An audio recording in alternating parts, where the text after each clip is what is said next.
Make no mistake, this is the biggest fight of my career. I'm walking into the lion's den. I'm doing something that no one else has ever done before. I, Jake Joseph Paul, will knock out, defeat, and embarrass Anthony Joshua Friday, December 19th, live on Netflix. He says he is coming to shock the world.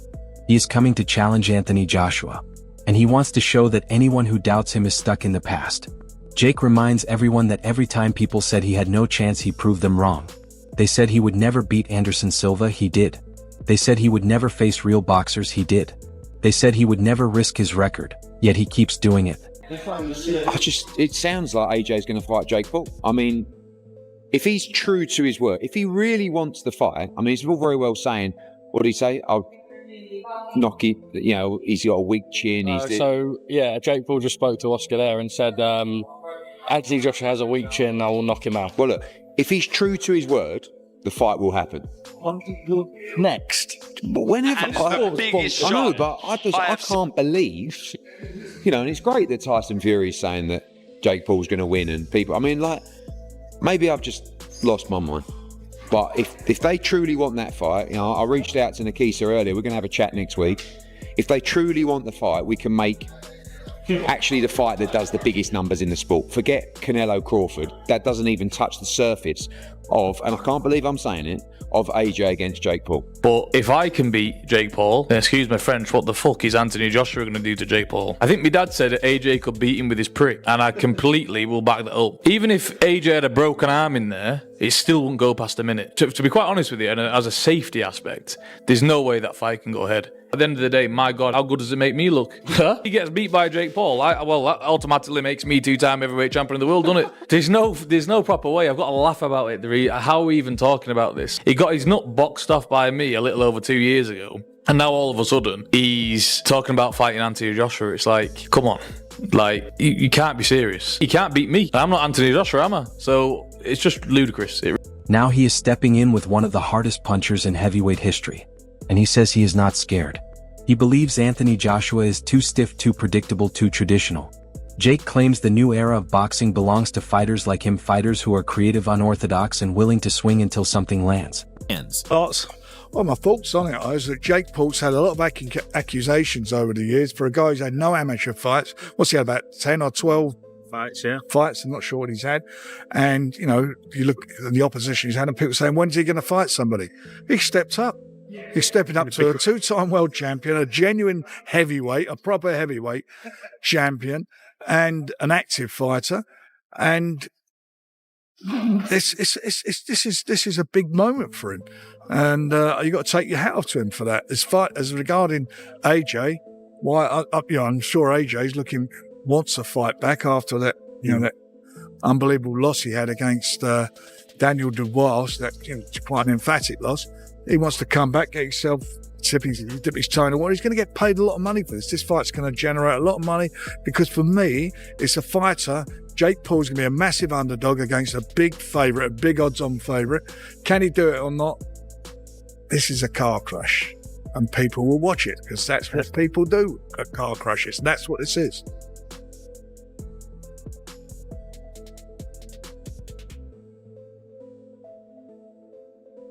If you don't win this fight in 30 seconds, there's going to be two things thrown at him. One, good. A lot of people are going to say, you can't fight Jake Paul. You're terrible. You're never any good.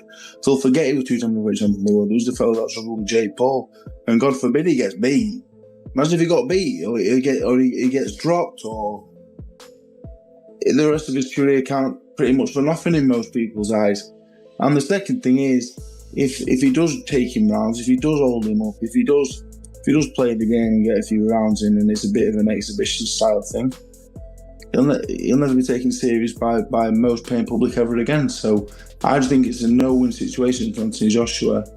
Apart from the 50 million quid, of course, which is not too bad.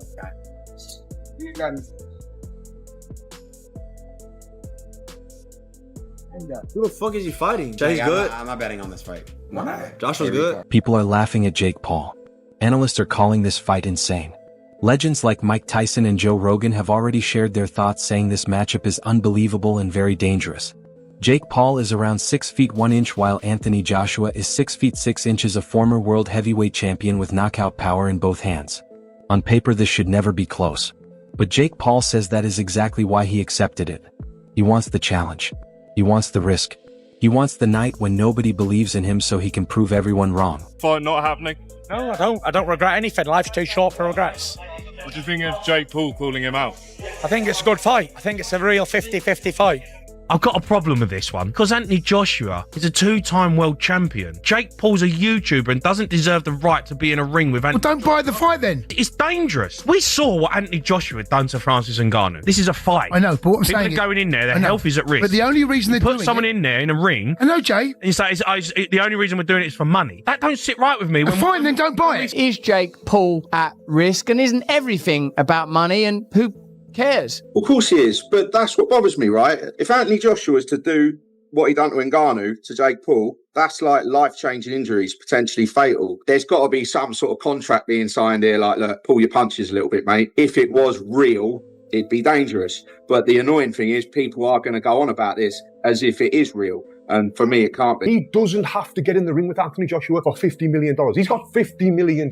So for him to do this, get on the biggest stage in the world, which is Netflix, and fight a 2 times heavyweight world champion, you've got to have a big, giant set of balls, right? Now you might think, well, look, Anthony Joshua's 36 years old. He's past it. No, mate. Alexander Usyk, who's the world heavyweight champion, now probably the pound-for-pound best fighter in the world at heavyweight, is 38 years old. If you look at history over time, a lot of heavyweights seem to prime as they get older. Now, a problem for Anthony Joshua is his activity. He's only fought twice in 2 years, and one of them, he got knocked out off Daniel Dubois. That was his last fight, and a lot of people say you can only judge a fighter's quality from their last fight. And then the fight before that was a win, but it was a win against Francis Ngannou. Francis Ngannou, if you know, he was the UFC heavyweight who's not a real boxer, and he only had one fight before that boxing fight, what he lost as well. So that's his activity in boxing. Now, Jake Paul, on the other hand, looking at his box rec, he's had 6 fights since 2023. And one of them was against Mike Tyson. But we all seen what happened in that fight. Mike Tyson was well past his prime. Where Anthony Joshua, on the other hand, is, well, I'm not going to say he's coming into his prime because he had some great wins earlier on in his career before he lost to Usyk twice. And by the way, when he did lose to Usyk, the last one was a split decision. It was a pretty close fight. So now this fight is matched. And I just want to look at the tail of the tape. Now, looking at the age difference, we've got 28 years old compared to 36 years old. So I guess the advantage there goes a little bit towards Jake Paul. 28-year-old is better than a 36-year-old. But that being said, we've got talking about experience and everything else, what comes with being 36 years old at Anthony Joshua's level. And then, like I mentioned, the heavyweights kind of seem to prime a little bit older. They'll come down to the height and the weight. This is the big one. 6'1" versus 6'6". 200 pounds versus 252 pounds. We got a 252 pounder in Anthony Joshua. The reach advantage is a lot, which we would expect. Amateur fights, we can see that Jake's only had one, where AJ's had 40. Fans are going wild debating this because if Jake Paul somehow wins, it would be one of the biggest upsets in boxing history.